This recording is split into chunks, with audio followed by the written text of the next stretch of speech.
വിശന്നു വന്ന ഒരു മനുഷ്യൻ സഹായം അർഹിക്കുന്ന ഒരാളാണത്. അയാൾ സങ്കടം പറയാൻ തുടങ്ങി.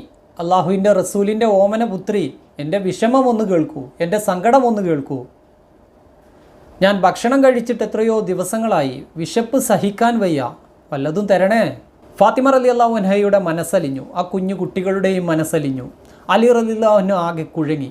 ആ ഉമ്മ തൻ്റെ മക്കളെ നോക്കി, പൊന്നു മക്കളെ, ആകെ ഒരു റൊട്ടിയാണുള്ളത്. ആ മനുഷ്യൻ്റെ അവസ്ഥ കണ്ടിട്ട് സഹിക്കാനും വയ്യ. ഉമ്മ, റൊട്ടി അയാൾക്ക് കൊടുത്തോളൂ, അയാളുടെ വിശപ്പ് തീരട്ടെ. ഫാത്തിമ റളിയല്ലാഹു അൻഹ വീണ്ടും മക്കളെ നോക്കി ആ റൊട്ടി എടുത്ത് അയാൾക്ക് കൊടുത്തു. കൈ നീട്ടി വാങ്ങി ആർത്തിയോടെ ഭക്ഷിച്ചു. വീട്ടുകാർ നോക്കി നിന്നു. അയാളുടെ ആ കഠിനമായ വിശപ്പിന് ചെറിയൊരു ആശ്വാസം, മുഖത്ത് ഒരു സന്തോഷം വിരിഞ്ഞു, കണ്ണുകൾ തിളങ്ങി. അള്ളാഹു ബർക്കത്ത് ചെയ്യട്ടെ, അതും പറഞ്ഞ് അയാൾ പോയി. നോമ്പ് തുറക്കാൻ സമയമായി, വെള്ളം മാത്രമേ ഉള്ളൂ. ഉമ്മ മക്കളെ കെട്ടിപ്പിടിച്ച് കരഞ്ഞു. മക്കൾ ഉമ്മയെ ആശ്വസിപ്പിച്ചു. അത്താഴത്തിനൊന്നുമില്ല.